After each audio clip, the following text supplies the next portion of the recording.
নমস্কার সকলকে, আমি সুপ্রিতা। আমার মনে হয় অনেকদিন আগেই এই ভিডিওটা করা উচিত ছিল, কিন্তু করতে অনেকটা লেট হয়ে গেল। আজকে আমার আলোচনার বিষয় হলো বাচ্চাদের পুষ্টি এবং নতুন যারা মা আছেন, আমার মনে হয় খুব সহজেই তাদের এই কাজটা খুব সহজ হয়ে যাবে আমার এই পুরো ভিডিওটা যদি সবাই ভালো করে মন দিয়ে দেখে। নতুন যারা মা হয়েছে তাদের জন্য খুব সুবিধাজনক, তো তার জন্য এই পুরো ভিডিওটা আপনাদেরকে দেখতে হবে। নতুন নিউবর্ন যারা বেবি, তাদের প্রথম থেকেই একটা সমস্যার জিনিস হচ্ছে প্রত্যেকটা মারা যেটা ফেস করে, যে বাচ্চারা একেবারেই ঘুমোতে চায় না, একদমই ঘুমোতে চায় না। এবং তাদের আর একটা প্রবলেম, যেটা আমি বেশিরভাগ মায়েদের ক্ষেত্রেই শুনি, যে বাচ্চা সারা দিন বা সারা রাত তারা কোলে ঘুমোতে কমফোর্ট ফিল করে। তো সেইগুলো নিয়ে কিছু কিছু ছোট ছোট আমি বাঞ্চ বানিয়েছি, একটা নোট বানিয়েছি। সেখান থেকে অল্প অল্প করে কিছু, আমি যেহেতু মা আর আমার যেহেতু আরও 2 বছর আগে থেকে আমি এক্সপিরিয়েন্স, সেহেতু আমার ক্ষেত্রে যা যা হয়েছে বা আমি যা যা ফেস করেছি, সেখান থেকে আমি ছোটোখাটো কিছু বলবো। তো আপনাদের সকলকে আমার মনে হয় এই প্রবলেমটা এরপর থেকে আর কাউকে ফেস করতে হবে। তো এই আমি যে টপিকটা নিয়ে আজকে আলোচনা করব, বাচ্চাদের পুষ্টি, যে বাচ্চারা কি ধরনের খাবার খেলে বাচ্চাদের মানে যেটা খুব হেলদিও হবে অথচ ডিলিশিয়াসও হবে, সেই ধরনের কিছু খাবার নিয়ে আজকে আমি থাকবো আপনাদের সাথে। আশা করি আপনাদের সবাইকে পাশে পাবো। এটা আমার প্রথম কাজ, প্রথম একটা আমি এইরকম একটা ভিডিও করতে বসলাম। আমি জানি না কতটা কি সফল হব, বাট আশা করি সবার হেল্প করতে পারবো আমি। তো এই নিয়ে শুরু করা। এবার আসি আমাদের প্রথম পয়েন্টে, যেটা সব মায়েদের একটা বিশাল একটা মাথা ব্যথার কারণ। আমারও ছিল একটা সময়, যে বাচ্চা একদম ঘুমোয় না, একদম ঘুমোতে চায় না, সারাদিন কোলে সারাদিন কোলে সারাদিন কোলে। তো এইটার একটা খুব সুন্দর এবং ইজি ওয়ে হচ্ছে সোয়াডল র্যাপ। কারণ সেটাও বলে দিই সোয়াডল র্যাপ কী এবং কোথা থেকে পাবো আমরা, বা সেটা কিভাবে ইউজ করতে হয়, সমস্ত আমি বলে দিচ্ছি। ভালো করে শুনলে, সমস্ত ভিডিওটা পুরোপুরি দেখলে আপনারা সব ক্লিয়ার হয়ে যাবে আপনাদের কাছে। তো চলে যাই সরাসরি প্রথম পয়েন্টে। আবার আমরা সবাই জানি কম বেশি যে বাচ্চা পেটের ভেতর থাকে একদম জড়সড়ভাবে। তো তারা যখনই বাইরে বেরোচ্ছে, বাইরে বেরোনোর পর তাদের এই যে এনভায়রনমেন্টটা তাদের কাছে একদম অপরিচিত, তাদের এই যে ওয়েদারটা সেটাও তাদের কাছে অপরিচিত, কারণ তারা পেটের মধ্যে থাকে গরম ওয়েদারে। তাই জন্য আমরা ভালো করে লক্ষ্য করলে দেখতে পাবো বাচ্চা কোলের মধ্যে, বিশেষ করে শীতকালে এই প্রবলেমটা, যে বেবিরা শীতকালে হয় তাদের এই প্রবলেমটা আরও বেশি করে ফেস করতে হয়। কারণ আমরা যখনই তাদের কোলে নিই, আমাদের কোলটা হচ্ছে ভীষণ গরম একটা জায়গা।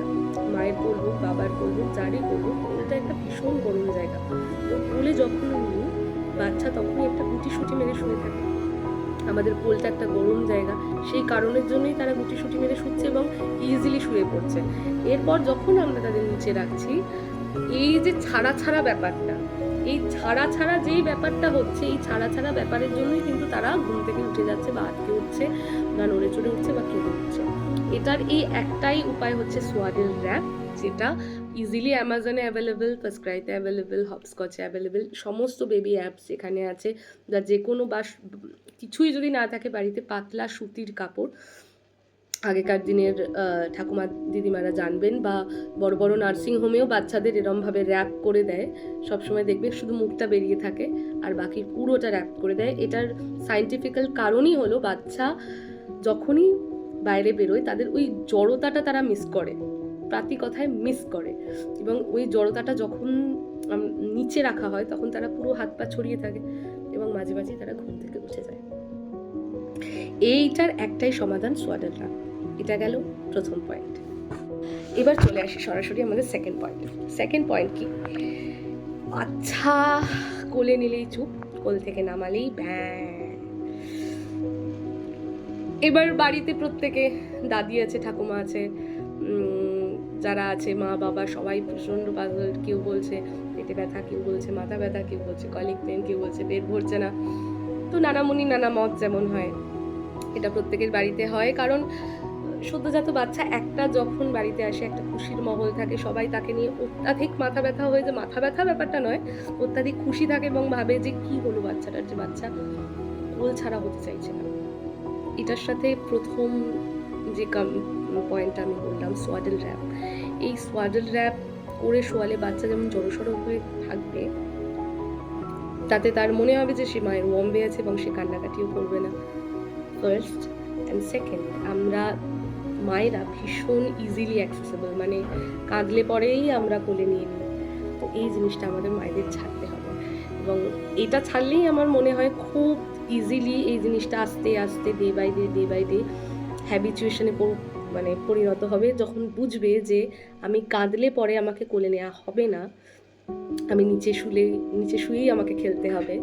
সবাই আপনারা নিচে শুয়েই চেষ্টা করুন বাচ্চাদের সাথে খেলার, বাচ্চাকে এন্টারটেন করার, যত কথা বলার নিচে শুয়েই তাকে খেলানো। আস্তে আস্তে এই জিনিসটা যখন ও বুঝবে, আস্তে আস্তে তো ব্রেনটা ডেভেলপ হয়, আস্তে আস্তে যখন বুঝবে, আমার মনে হয় এই হ্যাবিটটা আস্তে আস্তে কেটে যাবে। তো এইটা নিয়ে চিন্তার কোনো কারণ নেই। সোয়াডল র্যাপের র্যাপ, আর সেকেন্ড ইজিলি অ্যাক্সেসেবল না হওয়া, কাঁদলে পরে কোলে না নিয়ে, এই দুটো অপশন যদি মেনে চলি আমরা, তাহলে খুব ইজিলি আমাদের এই প্রবলেমটা থেকে বেরিয়ে আসতে, একদিনে না হোক 10 দিন পরে হলেও খুব ইজিলি আমরা এই প্রবলেম থেকে বেরিয়ে আসতে পারি। এবার চলে যাচ্ছি থার্ড পয়েন্টে। চলে যাব আমরা থার্ড পয়েন্টে, ডে আর নাইটের পার্থক্য বোঝানো। এই সময় বাচ্চাদের কি হয়, তাদের না তারা কিছু ফেস দেখতে পায় ক্লিয়ারলি, না তারা কাউকে চিনতে পারে। আমরা ভাবি তারা চিনতে পারছে, বাট তাদের চোখ তো ফোটে, কিন্তু না তারা ডিস্টেন্স মাপতে পারে, না তারা কালার চিনতে পারে ঠিকঠাক, কিছুই তারা পারে না। এই সময় যেটা পারে, হালকা লাইটের যে একটা আভা থাকে সেটা বুঝতে পারে, আর লাইটটা নিভে গেলে যে অন্ধকারটা সেটা বুঝতে পারে। এই দুটোই তাদের বোঝার আপাতত এই বয়সে, মানে একদম সদ্যজাত শিশুদের এইটাই হচ্ছে তাদের ক্যাপাসিটি। তখন মানে একদম 1 মাস অব্দি, 1 মাস আগে অব্দি। আস্তে আস্তে হয়তো 18 দিন 19 দিন পর পর সেটা আরেকটু বাড়ে, তারপর সে চিনতে থেকে শিখে, তারপর আস্তে আস্তে সেটা বাড়ে। কিন্তু একদম সদ্যজাত শিশুদের আমাদের একটা রুটিনে আনতে হবে। রুটিনটা কিভাবে আমরা সেট করব, পার্টিকুলার একটা টাইমে আমরা চেষ্টা করব বাচ্চাদের যেখানে ঘুমোবে সেখানে লাইটটা যেন অফ করে দিই আমরা, পার্টিকুলার একটা টাইমে। ধরুন আপনি ওকে, একটা বাচ্চা তো নিউবর্ন বেবি তো 2 ঘন্টা পর খায়, ওকে 9টায় খাওয়ালেন, 10টার সময়, 10টাটা অনেক লেট হয়ে গেল, আমি 9টার ক্ষেত্রেই ধরছি, 9টার সময় আপনি 8টার সময় খাওয়ালেন, 9টার মধ্যে লাইটটা ঘরের অফ করে দিলেন, কেউ যেন সে ঘরের লাইটটা অন না করে। ও ঘুমোক চাই না ঘুমোক, ওই পজিশনে ওই সময় পার্টিকুলার ওই টাইমটাতে আপনি লাইটটা যদি অফ করে দেন, ও ডে আর নাইটের পার্থক্যটা বুঝতে পারবে। সকাল যখন হবে অটোমেটিকলি লাইট আসবে, ওর চোখে পড়বে যে না এটা এখন ওকে জেগে থাকতে হবে। তো আস্তে আস্তে এই জিনিসটা একদিনে মোটেই হবে না, 1 দিন 2 দিন 3 দিন 4 দিন 5 দিন করতে আস্তে আস্তে এই জিনিসটা বেরিয়ে দেখবেন বাচ্চা এমনিই রাতের বেলা ঘুমোবে। কিন্তু আপনাদের লেগে থাকতে হবে পার্টিকুলার একটা টাইমে, পার্টিকুলার একটা সময়, প্রত্যেক দিন লাইটটা অফ করবে। তাতে ও খেলুক, চাই ঘুমুক চাই না ঘুমুক, শুয়ে থাকুক, শুধু অন্ধকার এরিয়াটা দেখুক যে এবার ঘুমোবে। আস্তে আস্তে এমনিই বাচ্চা রুটিন হয়ে যাবে। একটা দিনে তো রুটিন সেট হয় না, আমাদের কারোরই হয় না, আমার হয় না আপনার হয় না, পৃথিবীর কারোর একটা দিনে রুটিন সেট হয়। রুটিনটা শুরু হয় একদম গোড়া থেকে। তাই একদম গোড়া থেকেই আমরা যাতে আমাদের বাচ্চাকে ঠিকভাবে বেড়ে তুলতে পারি, সেই হিসেবে আমাদের প্রথম থেকে তৈরি করতে হবে। আমরা প্রত্যেকটা মা চাই যে বাচ্চা ঠিকঠাক একদম নিয়ম মাফিক কাজ করুক, বা আমরা যেরকম অনিয়ম করেছি সেটা যেন আমার বাচ্চা না করুক। তো সেক্ষেত্রে আমি বলবো যে এই জিনিসটা করলে খুব ইজিলি একদিনে না হোক 1 মাস পরে হোক ও ঠিক 9টার জায়গায় 9:30 হলেও রাতের বেলাটা ঠিক ঘুমাবে। আর একটা জিনিস চেষ্টা করবেন সন্ধ্যের দিকটা বাচ্চাদেরকে একটু অ্যাক্টিভিটিতে বিজি রাখার। মানে আপনারা ধরুন খেললেন ওর সাথে, আপনারা একটু নিয়ে কোথাও বেরোলেন, অনেকেই নিউবর্ন বেবিদের নিয়ে বেরোন, একটু কোথাও নিয়ে বেরোলেন, বা তারা লাইটস দেখলো, বা তাদের সাথে একটু ইন্টারাক্ট করলেন, বাবা মা একসাথে বসে হাসাহাসি করছি, সে সাউন্ডটা ওরা একটু হলেও শুনতে পাচ্ছে।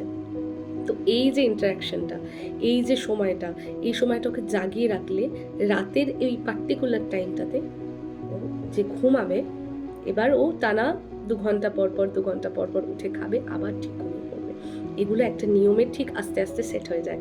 এগুলোর জন্য আমরা ভাবি হয়তো হবে না, বাট ঠিক হয়ে যায়। ওরা ঠিক আমাদের মতো করে অ্যাডজাস্ট করে নেয়, কারণ আদপে তো সবাই মানুষ। চলে আসি 4 নম্বর পয়েন্টে, যেটা বললাম বাচ্চার পুষ্টি। আমরা প্রত্যেকেই জানি যে বাচ্চার এই 0 to 5 years মানে 0 থেকে 5 বছর বয়স অবধি আমাদের প্রত্যেকের ব্রেনে যে ডেভেলপমেন্ট হয়, যে সেটা আমাদের পরবর্তীকালে সারা জীবনের কাজে লাগে। এই সময় ব্রেন ডেভেলপমেন্টের জন্য যেটা সব থেকে বেশি দরকার সেটা হলো কার্বোহাইড্রেট আর ফ্যাট। সেটা আমরা কোথা থেকে পাই? কার্ব পাই আমরা ভাত, আলু বা এরকম ধরনের শর্করা জাতীয় কিছু খাবার থেকে। আর সেখানে ফ্যাট পাই আমরা চিজ, বাটার, ঘি, এই ধরনের কিছু খাবারের মধ্যে থেকে। সাথে প্রোটিনটাও ভীষণভাবে দরকার, কিন্তু মেন যেটা দরকার কার্ব আর ফ্যাট। এবার আসি, বাচ্চারা একদম খেতে চায় না, বাচ্চাকে কি খাওয়াবো? দেখুন, আমি আমার মেয়েকে যেভাবে খাইয়েছি সেটা হলো, আমার মেয়েও প্রথম খেতে চাইতো না, মানে আমার মেয়ে খেতে চাইতো না খুব একটা বলবো না, বাট ও যেটা করতো যে ওকে বিভিন্ন রকমের ফুড, বিভিন্ন সুন্দর ফুড ওকে, যেমন আমি কোনো কার্বোহাইড্রেট জাতীয় খাবার যদি খাওয়াতে চাই তাহলে ওকে কি খাওয়াবো? আমি আলুটাকে ছোট ছোট করে কাটি, ওটাকে বাটার দিয়ে ভালো করে একটুখানি ভেজে ওর মধ্যে একটু গোলমরিচ, একটু নুন ছড়িয়ে দিই, ওটা খুব সুন্দর খেতে লাগে, ওটাও খেয়ে নেয়। ওটা হেলদিও হলো, বাটারটাও গেল, অর্থাৎ ফ্যাটটাও গেল, কার্বটাও গেল, টেস্টিও হলো। তো এইভাবে যদি বাচ্চাদেরকে খাওয়ানো যায়, আমার মনে হয় জিনিসটা খুব একটা মানে খাবে না এমন বলাটা ভুল, কারণ খিদে তো সবার পায় না। আর আমাদের সবারই খুব একটা মজাদার, খুব সুন্দর খাবার খেতে সবারই ভালো লাগে। তো বাচ্চারাও সেরকম। আমরা বাচ্চাদের যদি এখন প্রত্যেকদিন সেদ্ধর মধ্যে রাখি, বা প্রত্যেকদিন একটা সেদ্ধর মধ্যে তো অফকোর্স রাখবো, কিন্তু সেদ্ধরও একটা প্যাটার্ন আছে। আমি যেমন কি করি, সবজি সেদ্ধ করলাম, আমার মেয়ে যেমন কোনো সবজি সেদ্ধ দেখলে সেদ্ধ আমি খাবো না, সেদ্ধটাকে আমি কি করি, বাটারের মধ্যে টস করি, ওটার মধ্যে গোলমরিচ দিলাম, ওটার মধ্যে নুন দিলাম, সুন্দর করে ওটাকে ডেকোরেট করলাম, সাথে একটুখানি রাইস দিলাম, যেটাকে বাটারের সাথে একটুখানি করে একদম টেস্টফুল বানিয়ে ওকে একটা সুন্দর বড় প্লেটে বড়দের মতো করে খেতে দিই। সাথে একটা ডিমের পোচ দিলাম, যেটা হেলদিও হলো, যেটার মধ্যে কোনো এক্সট্রা অয়েলও গেল না, এক্সট্রা কোনো মশলাও গেল না, ওটার জন্য হেলদিও হলো, সাথেও সুস্বাস্থ্যকরও হলো। সাথে যেটা এক্সট্রা হলো সেটা হচ্ছে ওর যে ব্রেন ডেভেলপমেন্ট, যার জন্য প্রয়োজন কার্ব এবং প্রোটিন এবং ফ্যাট, তিনটেই গেল। কার্ব যাচ্ছে আলু, ভাত, ফ্যাট গেল বাটারে, প্রোটিন গেল ডিমে। তো এইভাবে আমাদের কম্বিনেশন করে খাওয়াতে হবে। আমার মেয়ের রুটিন যদি বলি, আমি সকালবেলা কখনো ছাতু খাই, কখনো ব্রেডের মধ্যে ব্রেডের মধ্যে আমি চিজ দিয়ে দুটো এগ দিলাম, এগ দিয়ে সেটাকে সুন্দরভাবে বাটারের মধ্যে টস করে একটা র্যাপ মতো বানিয়ে দিলাম, সেটাও খেয়ে নিলাম। এটা একটা হেলদিও খাবার হলো। জানি ব্রেডটা এখনকার দিনে বাজারের হেলদি নয়, বাট তাও যতটা সম্ভব করা যায়, যতটা ইজি করা যায়, তা কখনো রুটির মধ্যে চিজ দিয়ে, সস দিয়ে, তার মধ্যে একটু টস করা ভেজিটেবলস দিয়ে দিলাম, সেটাকে অবশ্যই রুটিটা আটার হতে হবে, সেটাকে র্যাপ করে দিলাম, দেখ সুন্দর হলো। বা কখনো যখন মিক্সড ফ্রাইড রাইসের মধ্যে গাজর দিয়ে চোখে দিলাম, বিট দিয়ে নাক দিলাম, এভাবে যত দেখতে সুন্দর হয়, ডেকোরেটিভ হয়, বাচ্চারা খেতেও তত অ্যাট্রাক্টিভ ফিল করে। দুপুরবেলা যেমন আমার মেয়েকে যখন স্কুলে আমি ফ্রুটস দিই, আর স্কুল থেকে ব্যাক করে যখন, তখন খিচুড়ি খাওয়ায়, খিচুড়ির মধ্যে সমস্ত রকমের যত রকমের সিজনাল ভেজিটেবলস আর সবজি দিয়ে তখন খায়। বা কখনো স্কুলে যাওয়ার আগে এটা খেয়ে যায়, বা এখন তো নতুন স্কুল শুরু হবে, তখন সকালবেলা কখনো ছাতু খেয়ে যাবে, কখনো এরকম ব্রেড দেওয়া কিছু খেয়ে যাবে, বা কখনো স্মুদি আমরা বানিয়ে দিই সিজনাল ফ্রুট দিয়ে, ওটস দিয়ে। তো এগুলো অপশনালি চলতে থাকে। এই জিনিসগুলো না আমরা যদি চাই, আজকে মানে বাচ্চা 5 বছর হয়ে গেছে, আমি এখন আজকে বললে আমি কালকে আমার ভিডিও দেখে যে আমি তৈরি করে দিলাম, খেয়ে নিল, একদম কোনো বাচ্চাই না। যেমন আমি ছোট্টবেলা থেকে কোনোদিনও ফল খাইনি, কোনোদিনও খাইনি, এখনো অবধি আজ অবধি আমাকে কেউ ফল খাওয়াতে পারেনি। তার কারণ হচ্ছে এটা আমাদের ছোটবেলা থেকে অভ্যাস করানো হয়নি। আমাকে আমার মা যেমন শুধু মুসাম্বি খাওয়াতো, শুধু আঙুর খাওয়াতো, শুধু আপেল খাওয়াতো, আমি শুধু এই 3টেই ফল খাই, আর কলা খাওয়াতো, আর এই 4টেই ফল খাই, বাকি আমি কিচ্ছু খাই না। তার কারণ হচ্ছে প্রত্যেকটা জিনিসই অভ্যাস। তুমি যা যা করবে ছোটবেলা থেকে তুমি তার মধ্যে দিয়েই যাবে, এর বাইরে কোনো কিচ্ছু হবে না। এগুলো একটা সিস্টেম। তাই আমি বলবো একদম যারা প্রথম খাবার শুরু করছেন, চেষ্টা করুন তাদের একদম প্রথম থেকেই এই জিনিসগুলো দেওয়া। স্মুদিটা ভীষণ হার্ড হয়ে যায় একটা 1 বছর বা 2 বছরের বাচ্চার জন্য। চেষ্টা করবেন অল্প অল্প করে দেওয়ার, পুরোটা না দেওয়ার। কিন্তু আমার মনে হয় হেলদি ডায়েটের জন্য এগুলো খুব ভালো অপশন। বা কখনো চিলা বানিয়ে দেওয়া বেসনের, বা কখনো আমি যেমন ছোটোবেলায় করতাম, এখন সোহাগ ফ্রুটস, যেমন ড্রাই ফ্রুটস যা হয় সেই ড্রাই ফ্রুটসগুলো এখন চিবিয়ে খেতে পারে। কিন্তু একদম যখন ছোটো ছিল তখন আমি রোস্ট করে একদম ড্রাই করে দিতাম মিক্সার গ্রাইন্ডারে। সেটা যে কোনো খাবারের সাথে, সেরেলাক হোক বা সেরেলা হোক, সেটার ওপর আমি ছড়িয়ে দিতাম। সেটার সাথে একদম ওর মধ্যে যত নাটস ছিল সেটাও গেল সাথে। বা কখনো আমি যখন সেরেলাক বলতাম, সেটা আমি কি করতাম, পিস করে ফ্রুটটাকে জলের বদলে ফ্রুটটাকে পিস করতাম, করে তার মধ্যে দুধ দিয়ে সেটাকে ব্লেন্ড করতাম, করে সেরেলাকের সাথে সেটা মেশাতাম, তার উপরে আমি পুরো যে নাটসের পাউডারটা ছিল সেটা মিশিয়ে দিলাম, দিয়ে একটা সুন্দর হয়ে গেল, ওটা খাওয়া হয়ে যেত। তো এরমভাবে আমি ছোটোবেলা থেকে অভ্যাস করিয়েছি। সমস্ত সবজি, ছোটোখাটো সবজি ছোটোবেলা থেকেই একটা করে ইন্ট্রোডিউস করাতে আজকে সোহাগ এভরিথিং। আমার ওর খাওয়া নিয়ে জ্বালা নেই, ঠিক একটাই কারণে জ্বালা নেই, যে আমি ছোটোবেলা থেকে ডেসপারেটলি সব খাইয়েছি ওকে। এটাতে পেট খারাপ করবে, এটাতে এই করবে, এটাতে ওই করবে, কোনোদিনও ভাবিনি। আর যেটাতে প্রবলেম এখনো অবধি প্রবলেম হয়নি, বাট একটা ছোটোখাটো জিনিসে বিটস যেমন ওর সহ্য হতো না ছোটোবেলায়, এখন হয়। একদম ছোটোবেলায় বিট সহ্য হতো না, এগের হোয়াইট সহ্য হতো না, সেগুলো আমি যেমন বন্ধ করে দিয়েছিলাম। তো এগুলো বাচ্চাদের মায়েরাই আস্তে আস্তে তাদের হ্যান্ডেল করতে খাওয়াতে বুঝে যায়। তো সেগুলো নিয়ে কোনো সমস্যাই নেই। তো চেষ্টা করুন একদম ছোটোবেলা থেকে যতটা পারবেন হেলদি খাবারের মধ্যে তাকে রাখার, সবজি, সব রকম সবজি মধ্যে রাখার। কারণ আমাদের যা লাইফস্টাইল চলছে, যা পরবর্তীকালে যা সময় চলছে, সময় আসছে, এখনকার দিনে কিন্তু একটু প্রোটিন জাতীয় খাবার, একটু হাই ডিএইচি জাতীয় খাবার, যেটা আমাদের ব্রেন ডেভেলপমেন্টে সাহায্য করে, বা ক্যালসিয়াম জাতীয় খাবার বা প্রোটিন জাতীয় খাবার, এগুলো না খেলে বাচ্চারা পড়ার চাপ কোনোভাবেই নিতে পারবে না। কারণ এখনকার যা দিন, এই পড়াশোনার চাপ নেওয়া পুরো আমাদের ব্রেনের ওপর ডিপেন্ড করছে। আর এই ব্রেনটাকে স্ট্রং করা কিন্তু আমাদের প্রত্যেকের খুব প্রয়োজন। আর আমার মনে হয় প্রত্যেকটা মাই সেটা ভাবে, কিন্তু উপায় পায় না। আজ আমি আপনাদের কাছে এটা শেয়ার করলাম। আশা করি ভবিষ্যতেও আপনাদের এই ভিডিওটা অনেক কাজে লাগবে। তো শেয়ার করে দিন নতুন মায়েদের। আশা করি আমার ভিডিও আপনাদের সকলের খুব পছন্দ হবে। খুব তাড়াতাড়ি চলে আসবো পরের ভিডিও নিয়ে। এটা আমার প্রথম ভিডিও, এবং আমার পেজটা, আমার সুপ্রিতা ঘোষ সেন আমার যে পেজ আছে, সেটা আপনারা সবাই ফলো করে রাখুন। আমি খুব তাড়াতাড়ি আবার নতুন ভিডিও নিয়ে আসবো। সবাই থাকবেন। নমস্কার।